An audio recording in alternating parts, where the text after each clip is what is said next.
Hey friends, welcome to the craft room. I'm really glad you're here. I am glad that we get back to sewing together. I've been working really hard on finishing unfinished quilt tops, and I am so proud of myself, but now I am ready to start something new with you. If you remember, a little while ago, we were doing Moda Blockheads, and I was doing quite a few of those, and then we kind of just like got distracted and like ditched them. Like we just like left them in the dust. But I love Moda Blockheads, and several of you have been asking for a quilt along, so I think this satisfies both. Moda Blockhead patterns, different blocks, free patterns, and we get to make a sampler quilt together all on our own. So you know that if I'm choosing them though, it's going to be incredibly star heavy. But I'm really excited, and I think we're going to get a lot of variety. For the star blocks, or I mean the patterns we've done in the past for blockheads, I think we'll refresh and we'll redo in my new colorway, which is this. It's so pretty. I'm really excited to use this new fabric. This one just came in, but it's definitely has some pink and kind of this like, I keep wanting to call it robin's egg. This is what I have chosen. So not every block will have each of these colors. Like this one will only have the blue, the background, and the brown, but I'm very excited.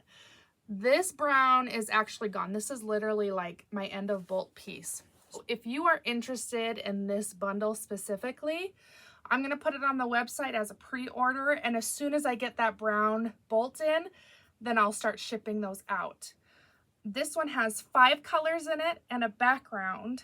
So if you'd like to try it in a different colorway, most of the bundles on my site have at least 5 fabrics in them. So you could really pick any bundle and grab some background fabric, and we could do this together. There is my shameless plug to check out the website and see if there's a bundle on there that you would like to use for all of these Moda Blockheads. I do have quite a few picked out, but I know that we're gonna need some more. So if you have some blockheads that you liked making, let me know and we can add it to my stack here. I love this. I'm pretty excited for it. For all of those asking for a quilt along, ta-da! Here it is. For all of those asking for free patterns, ta-da! Here it is. I got you. I have cut all of my pieces, as you can see here, and I colored my picture. The green is representative of my background. I mean, obviously. Helps me visualize, and then after I color, then I kind of coordinate all right there. They have this down at the bottom so that you can do that with like different little fabric scraps you can assign. But I like to color. Let's do this. First up, we have A.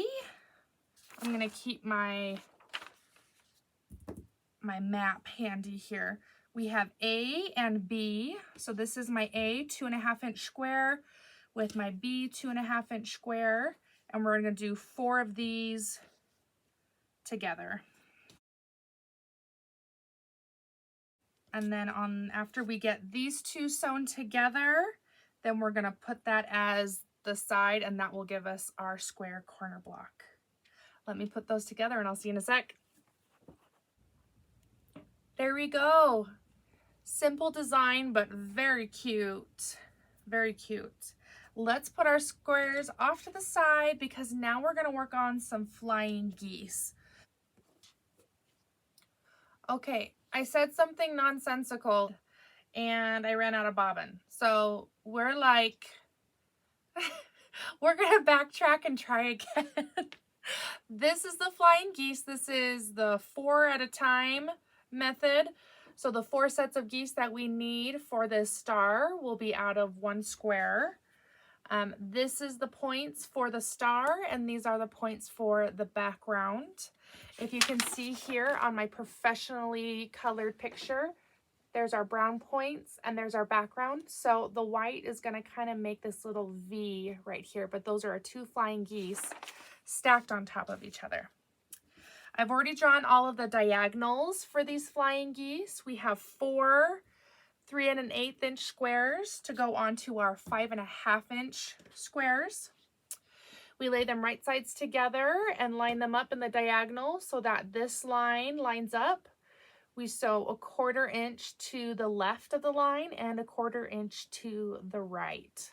As you can see, I've already done that. So let's just move on to the next step, which is trimming these. We're going to put our ruler right next to that diagonal line and cut right through the middle. I'm going to go iron these open and then we will keep working on these geese. There we go. We get these kind of funny heart shapes here. Now to finish these off, same thing, we're going to put right sides together. Again, lining up that diagonal and the corner here on our blue, and rinse and repeat. 1/4 inch to the right, 1/4 inch to the left. See you in a sec. Those look a little bit different, don't they? We're going to trim right down the middle. And then again, we'll iron. So from each of those 5 1/2 inch squares, we are going to get 4 flying geese. I love that. No waste. And we've got our whole block's worth already done.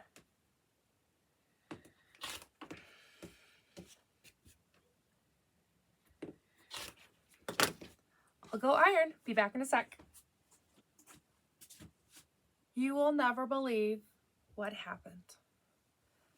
They magically trimmed themselves except for one. This must be a sign that we need to do at least one together.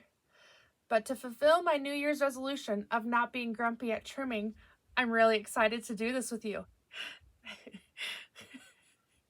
That was like, that was something. That was something. I'm trying to not be so grumpy about trimming. That is true. I need to stop giving it such a bad name. But it definitely saves a lot of time when it just magically happens, you know?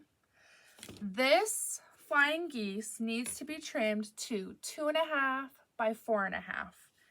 I'll walk you through how I kind of do that. This pattern is really nice and I really appreciate a pattern that lets us actually trim. So there's excess here so that we can get the perfect flying geese. The top here is our priority. We want to make sure that we have 1/4 inch here above this point in the white. So that's where we're going to start to make sure that we get exactly what we need. I'm going to put my 1/4 inch line right at that point and kind of use this edge here to straighten it out as best as I can. Most of this is kind of eyeballed, and then I'm going to try to center my ruler inside of this fabric here. I'm going to trim, oh, I just totally moved it. Let me grab this now.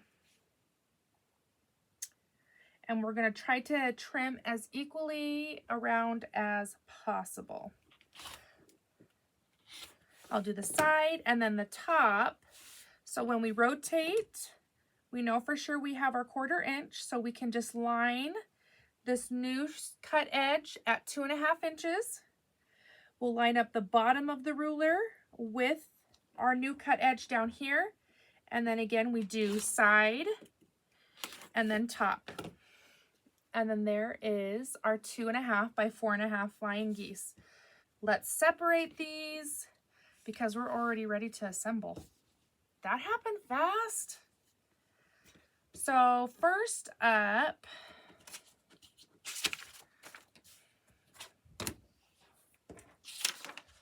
okay, I gotta clear some space so that you can see it and I can see it. So we definitely need to sew those together still, and we will do that. But there is corner,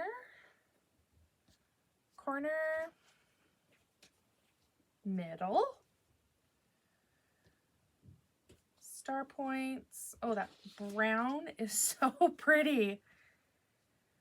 Those points, those points. Oh, you couldn't even see that. Oh my gosh, I'm the worst. Okay.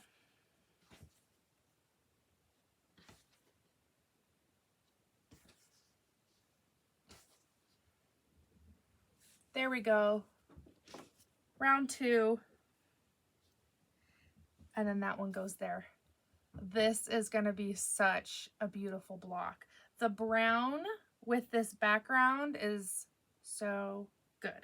And teal and brown is always a good combo in my opinion. Let's put these together. I'm going to start with the flying geese. So then that gives us 3 squares per row. And then we'll do rows. Instant gratification. Here she comes. How pretty is this? Oh my goodness. That turned out beautifully. I am so happy with it. Sorry, I'm supposed to be showing you. It is so pretty. Oh, this is gonna be a good combination. I realized that I forgot to tell you at the beginning because I was talking about 800 other things, but I am doing the 12-inch finished blocks. So lots of these blockheads have different sizes. This one has a 6-inch and a 12-inch. I'm doing the 12 inches. So for most of these blockheads, they'll be 12 inches. So pretty. I'm actually thinking I'm going to do 2 of each block in this quilt just because I make a block for the wonderful YouTube, and then I also do like a really condensed version for like Instagram and TikTok and stuff like that. So I'm gonna have 2 blocks each for this quilt. Just a heads up. So there was Shadow Star, and I'm trying to look at you, but I'm incredibly distracted. It's so pretty. Again, I love the teal and the blue together. It's like a sea glass green. That's how I'm going to try to describe it. When I think of sea glass, I think of that light bluish green color. That's a good description of it. Very pretty. Very pretty. All right, until next time, friends, we'll be working on another blockhead. I'll see you then. Bye.